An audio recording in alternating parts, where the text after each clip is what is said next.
Number 10. Cracks spreading on a wall. You're in a mall, a parking garage, or a large building. You notice a crack in the wall, but this isn't an old painted-over settling crack. This one is moving. A crack that grows while you're looking at it means the structure is failing. The part of the building holding the ceiling above your head is breaking apart in real time. The specific cracks to run from are new diagonal cracks near door frames and windows, or stair-step cracks that follow the mortar lines in a brick wall. This means the load-bearing elements are shifting under weight they can no longer handle. The moment you see a crack actively spreading, or hear a series of sharp cracking sounds accompanied by falling dust, you move. Don't stop to take a video. Don't wait for others. Move toward the nearest exit. Take the stairs, never the elevator. If the structure is compromised, the elevator shaft could be too. Once you're outside, get away from the building. Debris can be thrown a long way. A good rule of thumb is to get at least 1.5 times the height of the building away from it. Number 9. The receding tide. You're at the beach. Sun is out. Life is good. Then the water starts pulling back, way back. The sea floor, usually deep underwater, is suddenly visible. Fish are flopping on wet sand, and people walk out to look, taking photos and picking up shells. This is not a gift from the ocean. It is the sign of an impending tsunami. Think of the ocean like water in a bathtub. An underwater earthquake or landslide, miles away, has just pushed a massive volume of water. To do that, it has to pull water from somewhere else. The receding tide is the ocean borrowing water from your shoreline to build the wave. You are standing in the part that got borrowed. You have between a few minutes and 20 minutes before that water comes back. It will not look like a surfing wave. It will look like the entire ocean has decided to rise up and become a solid wall, moving at the speed of a jet. It doesn't crash and recede. It just keeps coming, destroying everything in its path. In the 2004 Indian Ocean tsunami, which killed over 200,000 people, many victims were those who walked toward the exposed seabed out of curiosity. On one beach in Thailand, a 10-year-old girl named Tilly Smith recognized the sign from a geography lesson. She warned her parents, who warned others, leading to a full evacuation of the beach. Not one person on that beach died. If you ever see the ocean pull back like that, you don't wait for confirmation. Grab your loved ones and run for high ground. A hill, a tall, reinforced building, anything as high as you can get. She was 10 years old, and she knew you don't argue with the ocean. Number 8. Crowds running toward you. If you see a large crowd of people sprinting toward you with pure panic on their faces, do not stand there trying to figure out what is happening. Do not pull out your phone. Turn and run with them. The people running already know something you don't. A shooter, a collapse, a vehicle attack, it does not matter what it is. Their legs have already done the math. Your brain will want to freeze and gather information. This is a fatal instinct called milling behavior, and it is a primary reason people do not survive crowd disasters. Think of a school of fish. When one fish darts away from a shark, the whole school moves instantly. No fish stops to assess the situation. Be the fish. When you run, try to move to the side, out of the main flow of people. A stampeding crowd is its own danger. Look for a doorway, an alley, any exit that gets you off the main path where people can be crushed. If you hesitate, you lose. Run first. Be embarrassed later if it turns out to be nothing. Number 7. The river turns to chocolate milk. You're having a nice day near a river. The water is flowing. Life is good. Then you look down and the water has turned brown. Not a little brown. Opaque chocolate milk brown. That's your cue to leave. Immediately. Somewhere upstream, it has rained hard. All that water is picking up everything in its path. Mud, dirt, rocks, trees, and it's all heading straight toward you. This is the start of a flash flood. The sky above you can be completely clear and sunny, but the river knows what's coming. Flash floods can move faster than you can sprint. You will not outrun it along the riverbank. The direction you run matters. Not away from the flood along the path, away from the river and up. Get to higher ground. That is your only goal. 6 inches of fast-moving water can knock an adult off their feet. 2 feet can sweep a car away. The idea that you can just wade through it is a mistake you don't get to make twice. Get to high ground and stay there. Number 6. Multiple people collapsing. You're in a subway station or a mall, and you see someone collapse. Your instinct is to rush over and help, but then you see another person nearby drop, and a third. Stop. Do not go help. I know that sounds terrible, but listen. When multiple unconnected people collapse in the same area at the same time, it is almost never a coincidence. It means there's something in the air, something you can't see or smell. It could be a carbon monoxide leak, which quietly shuts down your brain. It could be a chemical spill or a deliberate attack. The people on the ground aren't sleeping. They're incapacitated. The only reason they went down first is because they were closer to the source. If you stay there, you are next. Don't run toward them. Turn around and move away from the area immediately. Get to fresh air if you're indoors, or upwind if you're outside. From a safe distance, call emergency services. Tell them exactly what you saw. Multiple people down, same location, same time. That phrase tells first responders to bring protective gear. A dead hero helps no one. The fastest way to get those people help is to get yourself out and make that call. Number 5. Hair-raising static. You're outdoors, and suddenly the hair on your arms and head stands up on its own. You might feel a strange full-body tingle, or smell something metallic and sharp in the air. This is not a ghost. The air around you has just become electrically charged,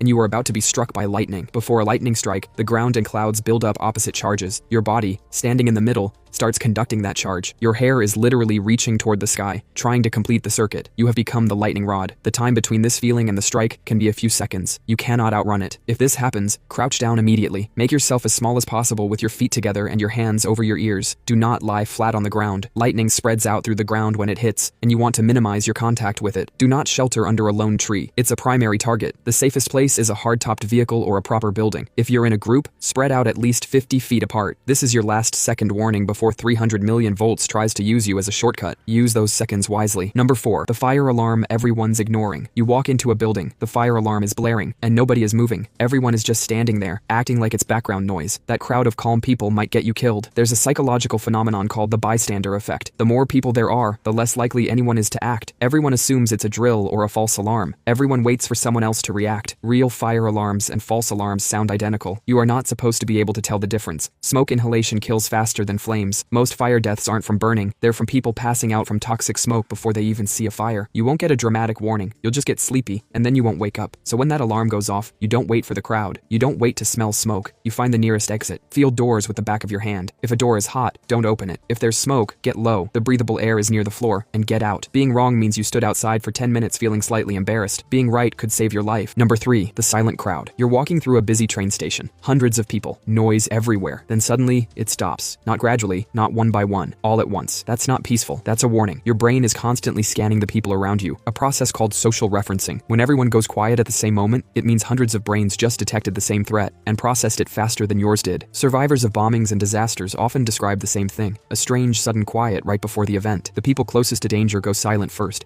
and the silence ripples outward through the crowd like a wave. Don't stand there trying to figure out why it's quiet. Look at which direction people are frozen and staring. Whatever is wrong is coming from that direction. Move the opposite way, immediately. The thing that keeps everyone else frozen is called the bystander effect. Everyone assumes someone else will act first, so nobody acts. They all stand there in silence waiting for permission to run. Don't wait for permission. Number 2. The green-tinted sky. You're outside. The clouds get dark, the air goes dead quiet, and the temperature drops. Then someone looks up and says, "Why is the sky green?" A sickly, yellowish-green sky is one of the most serious warnings nature can give you. It often means a massive thunderstorm is brewing, one so severe it's capable of producing large hail, high winds, and tornadoes. The green color happens when the red-orange light of a low sun is filtered through the blue water vapor in a colossal storm cloud. It's the sky telling you the atmosphere is primed for a column of rotating air to drop down and throw a semi-truck like a toy. A green sky doesn't guarantee a tornado, but it means the conditions are perfect for one. That is your window to move. Do not use that window to film it. The moment you see that green tint, you move inside a sturdy building, get to the lowest floor, into an interior room with no windows. A car is not safe. A highway overpass is one of the worst places to be. Number 1. Square waves. You look out at the ocean, and the surface looks like a giant checkerboard. Perfect squares of waves, lined up like a grid. It looks like a glitch in the Matrix. People stop and take photos of this. Do not get in the water. This is a cross sea. 2 separate weather systems, often hundreds of miles apart, have created 2 different wave patterns, and they are now colliding right where you're standing. On the surface, it looks geometric and cool. Underneath, it's a washing machine set to destroy. The currents are pulling in opposite directions at the same time. Even the strongest swimmer can't fight 2 rip currents pulling against each other. The water changes direction every second, and the waves can suddenly hit your body, or your boat, from an angle you never see coming. Cross seas are known to sink large ships, vessels that survived regular storms just fine. If it can do that to a freighter, imagine what it can do to a person. Stay on the pier and admire it from a distance.